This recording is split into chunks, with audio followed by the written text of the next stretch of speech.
정크 컴퍼니 라고 발음하는 게 맞나요? 영어 잘 하시는 분들. 예전에 그 정크푸드라고, 이거 의미는 비슷하지만 다른 의미고, 이거 제가 뭔가 이렇게 설명을 하려고 신조어를 만들어 봤습니다. 정크 컴퍼니라고. 원래는 이제 정크푸드라는 걸로 많이 알려져 있었죠, 그죠? 그래서 비슷한 의미로 정크 컴퍼니라고 한번 만들어 봤습니다. 이런 단어는 없습니다. 찾아보지 마세요. 제가 만든 거니까. 딱 정크푸드의 의미가 칼로리는 높으나 건강에는 좋지 않은 인스턴트 식품이랬죠. 그러니까 기업의 수익은 높지만 그 밑에 사람들한테 수익을 나눠주지 않는, 하청업체나 이런 사람들의 아이템을 훔치거나 남의 아이템을 훔쳐서 자기의 수익을 늘리는 그런 회사라고 정의를 하고 싶어요. 그죠? 그러니까 일종의 그 정크푸드가 쓰레기 음식이죠. 정크 컴퍼니는 한국말로 번역을 하면 쓰레기 기업이 되겠죠. 그렇게 되는 거죠. 이 기업들의 특징은, 제가 여태까지 나름 조금씩 조사를 해본 거는, 만약에 여러분이 개개인의 사람마다 이렇게 한 사람이 여러 개의 아이템을 내지는 못하지만 한 사람이 하나 정도의 괜찮은 아이템을 낼 수가 있다고요. 그죠? 그러면 그걸 어떻게 알아내느냐? 학교 다닐 때 이렇게 특출나게 잘하는 애들이 있죠. 그런 애들을 이제 타겟으로 삼을 수도 있고, 아니면 대회를 여는 거죠. 전국의 어떤 발명왕 대회라든지 미술 대회라든지 이런 대회를 여는 거죠. 대회를 열어가지고 그 중에 딱 보면 좋은 아이템이 있거든요. 그러면 걔를 상을 주는 게 아니라 탈락을 시켜요.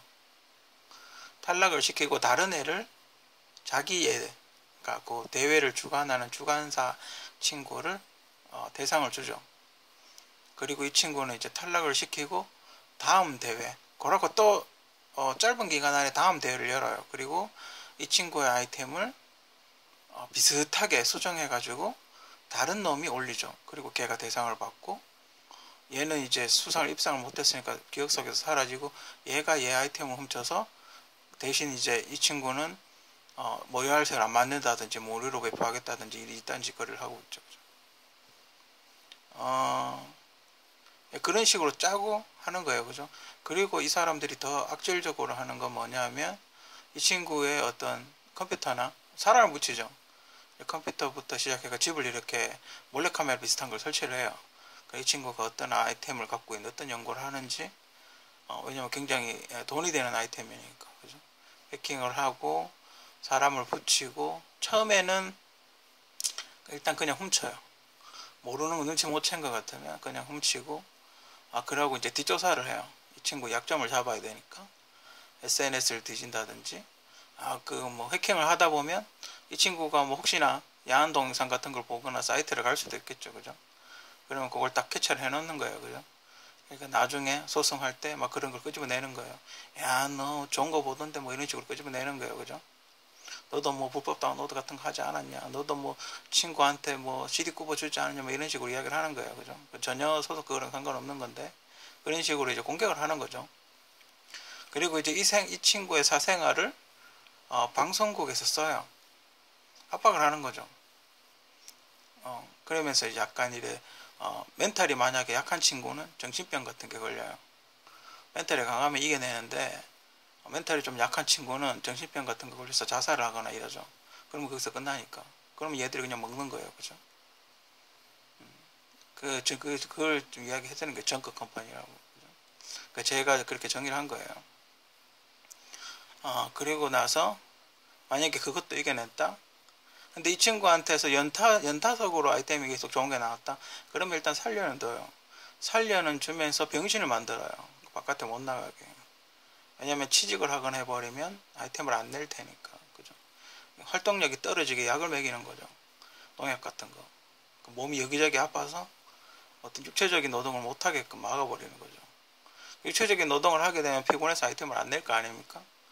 그러니까 가다 놓고 돼지나 소 사유 가듯이 계속 죽지 않을 만큼의 음식을 보내주면서 아이템을 계속 요구를 하는 거죠. 그럼 심심하니까, 일은 못하고 심심하니까 이런저런 공상을 해보겠죠. 그죠? 그걸 또 훔치는 거죠. 그리고 그 주변인들을 포섭을 해서 컴퓨터가 만약에 해킹이 만약에 들켜가지고 하드를 포맷하거나 해킹 프로그램이 지워지면 다시 와서 해킹 프로그램을 깔거나 아니면 그 하드 안에 있는 걸 훔쳐서 가져가죠. 그리고 이제 기사를 내죠. 자기들이 아는 기자들한테 해가지고 자기들이 뭔가 만들었다고. 근데 확인을 해봐야 되거든요. 이 사람이 낸 아이템이 정말 작동을 하는지 작동을 하지 않는지 그냥 이론에 끝나는 건지 황당한 건지 만들어 봐야 되니까 만들어 보는 시간이 걸리죠. 그래서 그 시간은 최소 3개월에서 6개월 정도, 만약에 빨리 만들 수 있는 거면 최소 한 달 정도는 걸려요. 확인하는 작업 시간이 걸리니까. 그런 기사가 뜬 거나 보면 대체로 보면 특허 등록이 나중에 되죠. 기사보다 기사가 먼저 나고 특허 등록을 나중에 하게 되죠. 그거는 지금 여러분이 보시는 유튜브 이런 것도 그런 게 많이 해요. 그죠? 그러니까 유튜브하고 만약에 연결지어서 생각을 해본다 그러면 유튜버 중에 굉장히 독특한 아이템을 내는 사람이 있다라고 가정을 해봅시다. 그죠? 뭐 시나리오라든지 뭐 아이템이라든지 사람이 이렇게 하다 보면 굉장히 독특한 아이템을 낼 수가 있어요. 그죠? 그 혹시나 한 개 정도, 한두 개 정도. 그럼 만약에 그 아이템이 자동차 아이템이었다고 우리가 가정을 해봅시다. 그러면 얘들이 이렇게 검색 쭉 모니터링을 하다 보면 괜찮은 아이템 같은 게 나왔어요. 그죠? 그러면 그걸 만약에 뭐 포르쉐라고 칩시다. 포르쉐라고 치면 유튜브가 포르쉐한테 그걸 제공을 하는 거 예를 드는 거예요. 그죠? 포르쉐한테 제공을 하고 포르쉐한테 광고를 받는 거죠. 그런 걸 일단 일종의 정크 컴퍼니라고 제가 정의를 붙인 거예요. 그죠? 그런 식으로 하는 거예요. 그죠? 여태까지 쭉 지켜 그 친구는 그 친구 유튜버는 다 막아버리죠. 왜냐면 흔적을 없애야 되니까.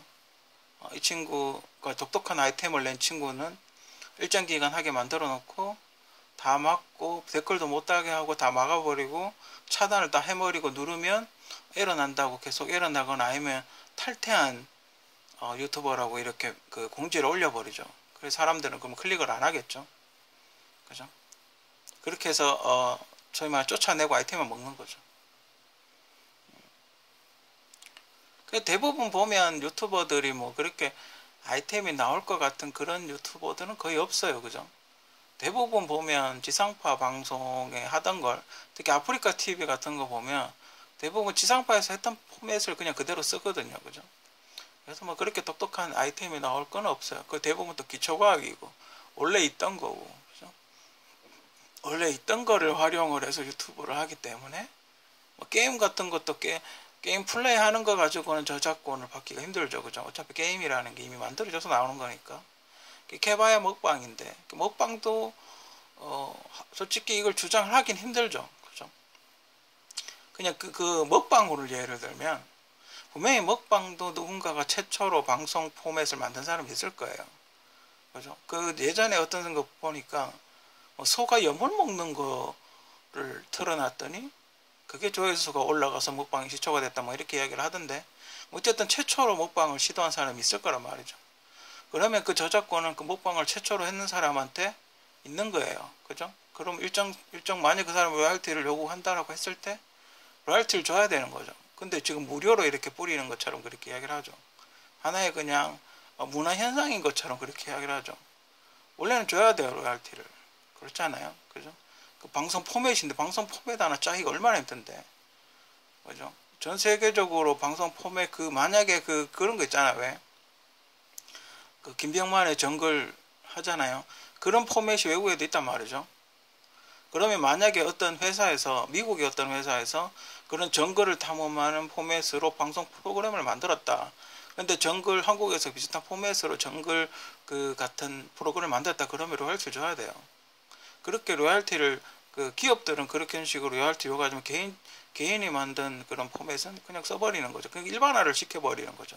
원래 있던 것처럼. 그러면서 돈을 안 줘요. 그죠? 그런 게 정크 컴퍼니라는 거죠. 그러면서 본인들은 깨끗한 척하죠. 정의로운 척하고 전에는 아무 문제가 없는 것처럼 그렇게 이야기를 하죠. 그죠? 그게 더 쓰레기예요. 그죠? 본인이 잘못한 건 인정을 하고 이렇게 해야지 발전이 있는데 그 다음에 이제 재발 방지를 위한 대책 같은 걸 마련해야 되는데 그렇지 않죠. 계속 하면서 쟤네들은 괜찮고 쟤네들은 합법적으로 했다라고 이야기를 하면서 계속 그렇게 갖다 쓰는 거죠. 그러니까 힘없는 약자한테 네가 잘못한 거다라고 이야기를 하는 거죠. 처음에는 본인은 처음에 해킹해서 그 다음에 가족들을 괴롭히죠.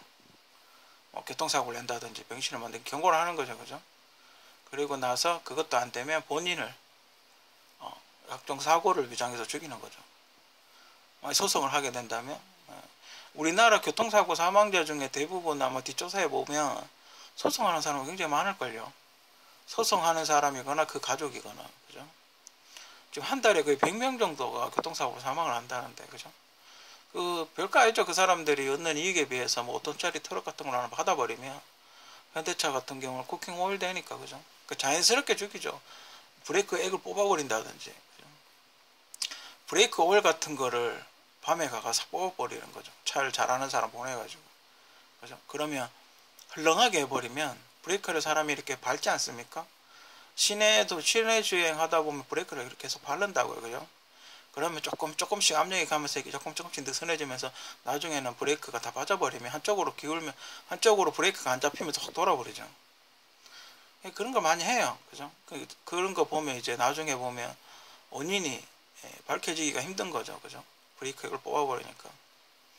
그렇죠. 한국은 이제 총을 못 쏘니까 뭐 총을 쏘거나 하는 거는 칼로 찌르죠. 그죠? 여성분들 의미 없이 칼로 찔러 죽는 경우는 제가 보기에는 그런 의문사 당하는 경우가 가끔 있지 않습니까? 그런 경우는 제가 보기에 그 아가씨가 격리가 아니었나. 그죠? 격리나 회계 담당이 아니었나. 보통 격리나 회계는 아가씨도 많이 쓰니까 격리나 회계 담당이 아니었나. 그죠? 돈을 갖고 날랐든지, 그죠? 아니면 자기가 타겟으로 삼는 여자친구든지, 그죠? 그리고 만약에 여자친구가 길거리에 가다 칼 맞아 죽었다 그러면 충격을 받겠죠. 그죠? 뭐 그런 식이든지. 그죠? 여자 같으면 또 소위 말하는 그걸 하겠죠. 강제로 겁탈 같은 걸 하겠죠. 잡아가지고 그렇게 애를 병신을 만드는 거예요. 그죠? 가족이라든지 마누라라든지. 가끔 그 애기도 죽는 거 가끔 있지 않습니까? 제가 보기에는 그건 아무 의미 없이 그냥 잡아가서 죽이는 건 아니라고 생각해요. 어떤 목적이 있다고 생각하고, 그 자세한 거는 경찰들이 조사를 잘 안 해서 그렇지만 한국은 아직까지 제가 보기엔 유아 쪽으로 건드리는 일은 거의 없다고 봐요. 그죠? 제가 보기에는 유아 쪽은 없다고 보고, 그거는 어떤 아이템이나 사업관계나 경쟁관계에 있는 어떤 사람이 지시를 했다고 저는 개인적으로 그렇게 생각해요. 근데 경찰들이 이렇게 깊숙이 수사를 안 하는 것 같더라고요. 사망하면 그냥 사고사 처리를 해버리죠. 귀찮으니까. 그러니까 탐정이나 이런 게 있으면 그런 걸 물론 사비가 들어가긴 하지만 이렇게 찾아내서 소송을 할 텐데, 한국은 아직 탐정 제도를 인정하고 있지 않아서.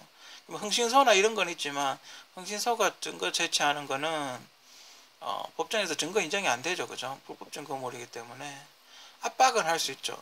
여론을, 그런 걸 언론에 공개를 해가지고 여론을 악화시킬 수는 있지만 그걸 되진 않죠. 법정 증거로 인정이 불법 증거이기 때문에 인정이 되진 않죠. 그죠? 그 엑스파일이라는 예전에 사건이 있었습니다. 무슨 사건이었냐면 국정원이었나 누가 이렇게 전화를 도청을 했나 봐요. 각 언론사하고 정관계 인사들을 전화기 도청을 해가지고 이렇게 퍼뜨리려고, 소송을 했나 퍼뜨리려고 했나 하여튼 뭐 그랬던 사건이 있어요. 그래서 법정에서 뭐라고 판례가 났냐면 그런 불법 도청을 한 자료는 증거로 아무리 중요한 증거라도 증거 채택이 안 된다. 조작의 가능성이 있기 때문에 그런 판례가 있어요. 그래서 본인이 촬영을 하거나 본인이 합의하에 촬영을 한 증거물 같은 거 외에는 그 흥신소나 이런 특수 경계자, 만약에 그 국정원 같은 사람들이 타겟을 삼아서 이렇게 하는 거 아니면 증거 인정이 안 돼요. 그죠? 불법 증거이기 때문에 수사기관 이외의 사람이 한 거는 증거가 안 돼요. 그죠? 정크 컴퍼니 이런 기업들은 제가 본 게 상당히 많은 수의 기업들이 정크 컴퍼니 같은데, 이런 기업들은 하루 빨리 정리가 되고 없어졌으면 하는 개인적인 바람입니다.